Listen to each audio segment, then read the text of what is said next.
Good afternoon. I'm Cheryl with the Blue Thumb Water Quality Education Program, and I'm out today with Rebecca Bond, the Blue Thumb Director, and we are on the banks of Polecat Creek.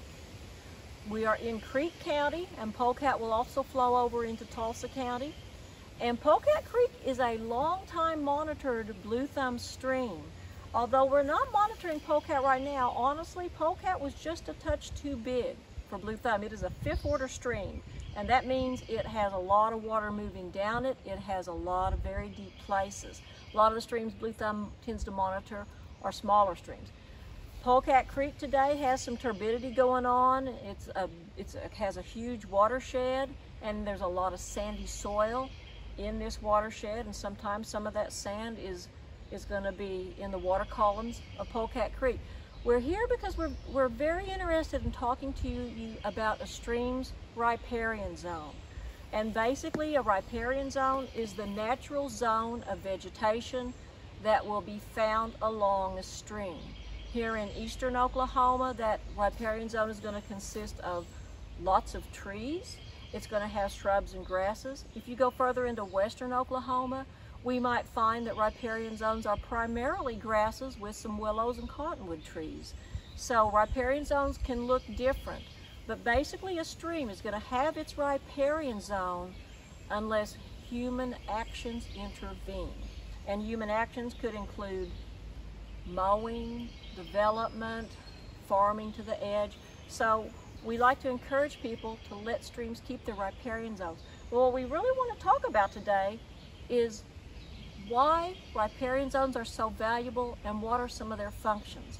Well, all of this natural vegetation along Polecat Creek, for one thing, what it will do is when we get a good rain, these plants and their root systems will help slow water, will help keep water maybe moving down towards aquifers and making their way toward the stream a little more gently, so there's less opportunities for bank erosion, and we keep the banks more stable and we keep the stream in their banks.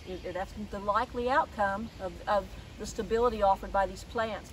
A lot of times pollutants, if there are any existing in the water, will be filtered out among the plants in the riparian zone. Sediments in particular can be kept out of the water when they settle in the riparian zone. And that's what we want. We're trying to protect the stream, and the riparian zone is trying to protect the stream from those pollutants.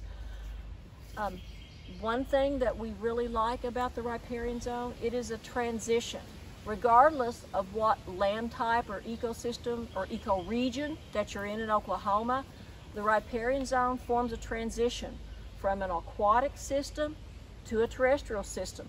And with the riparian zone, there's room for things in between. You've got your frogs, you've got other amphibians, you've got your fish, you've got things that need the water all the time, and you've got the creatures like the deer, the foxes, the squirrels, the skunks that are gonna just come down to the water for a good drink, but who benefit from this transition zone that is the riparian area.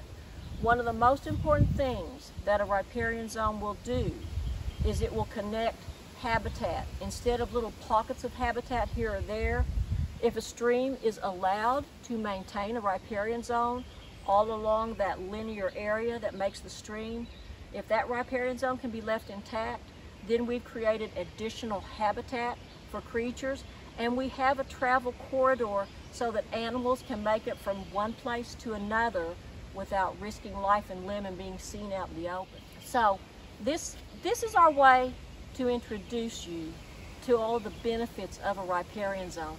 And our goal is streams are best protected when riparian zones are left intact. There's also some real magic to be found in these trees along a riparian zone. If you'll notice, this water has a dappled effect from the shadows of the trees on it. The trees right here against the banks is called a canopy. And that canopy, the tree itself, is helping to shade the water. Shaded water is going to be cooler. Cooler water is going to hold more dissolved oxygen. And more dissolved oxygen is better for the fish and other aquatic creatures that are living in that water. And I like to tell people when we're outside together and we're talking about the value of a healthy stream, I like to say, take a deep breath. And when we take that deep breath, we're pulling in oxygen from the atmosphere.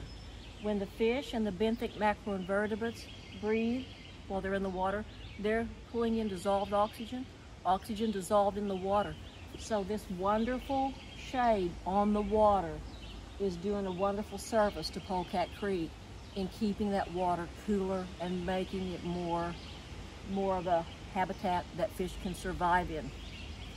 And you'll notice as we look at this stream, you'll see limbs in there, you'll see twigs in there, you'll see trees about to fall in, you'll see trees that are actually in the water to some degree. And this is all creating habitat, structure that fish and bugs and different creatures need. You know what, I have seen many a beginner fisherman go out to the banks of a stream, and if they see a tree anywhere in the stream, even if they don't know why they're doing it, when they cast, they're going to cast their line towards that partially submerged tree, because something inherent in almost all of us people know that has made a little bit of habitat for fish, and you're going to want to try to catch that fish that's lurking in that area around that woody structure in the stream. So even though our riparian zone here, it doesn't have a tame look, it doesn't have a mowed look, it hasn't been manicured, this is natural. But this is what a stream needs.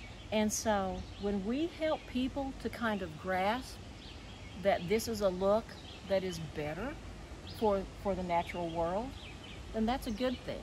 And if you will listen to these birds, this is just what we can hear. Who else knows what's around us that's making a home here? And I'll just point out, you know, we people, we share the earth with other creatures. This is the kind of place those other creatures need.